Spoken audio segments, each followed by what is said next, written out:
All right, now I'm joined by political journalist John Fund to break down everything that's just happened in this extraordinary interview. John Fund, we've now had the big interview.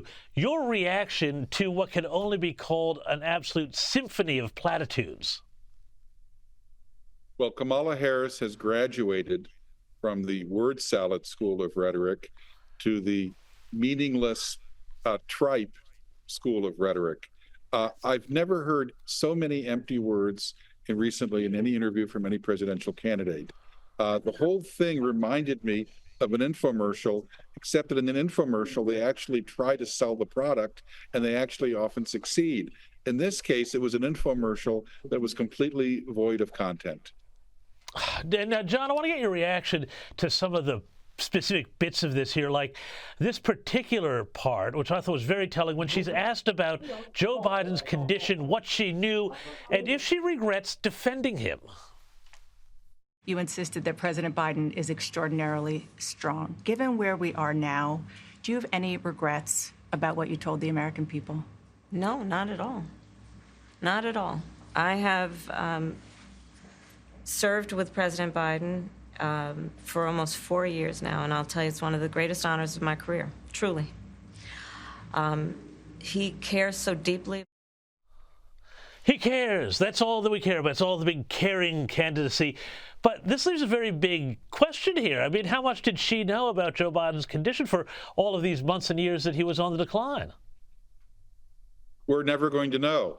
There is something in journalism called the rule of the follow-up, James, which is if the person you're asking the question of completely avoids the question, you follow up to try to nail them down.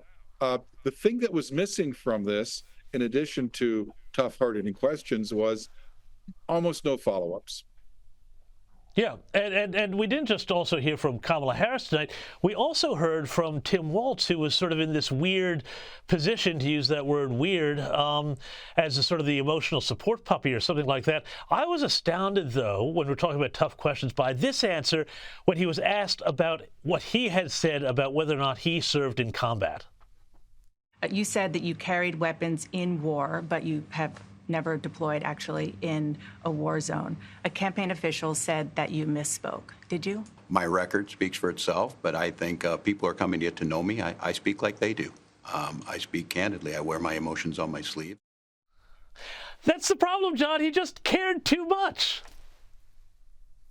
Look, Tim Walz not only didn't answer any of the questions really that were asked of him, the impression that the whole interview gave was that he was her lawyer accompanying Kamala Harris to a deposition to make sure that she didn't say something wrong, or maybe perhaps a parent accompanying a student to a parent-teacher conference to try to give, as you say, emotional support. There was no reason for him to be there except one. The interview would be shorter with two people rather than with one. As it was, the interview was 28 minutes. CNN padded it, of course, to a full hour. Yeah, no, and you know, just talking about follow-up questions there, I was amazed that there was no follow-up questions about Tim Walz and what he said about the rank at which he left the service, no questions about him leaving the service and resigning his National Guard post before they shipped out to a combat zone in either Iraq or Afghanistan. Again, I feel like they're trying to put this all to bed here with one pat answer and say, now we never have to answer this again. Is this what they're trying to do? Well, I'll tell you what they're trying to do. They are, as Mick Mulvaney mentioned, dropping this interview just before a long Labor Day weekend where it will get almost no attention. Then we have a debate on September 10th. I think it will happen. So there'll be no interviews between now and September 10th. The September 10th debate will happen. Let's just say it's a draw. That's the most likely outcome. And she will try, because there'll only be 6 weeks left in the campaign, she will try to skate and never do a one-on-one interview with a challenging journalist.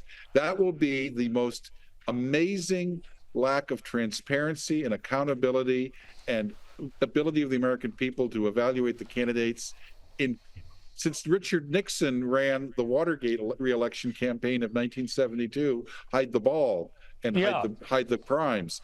And let me tell you, we've had a lot more media since 1972. 1972, we had 3 networks.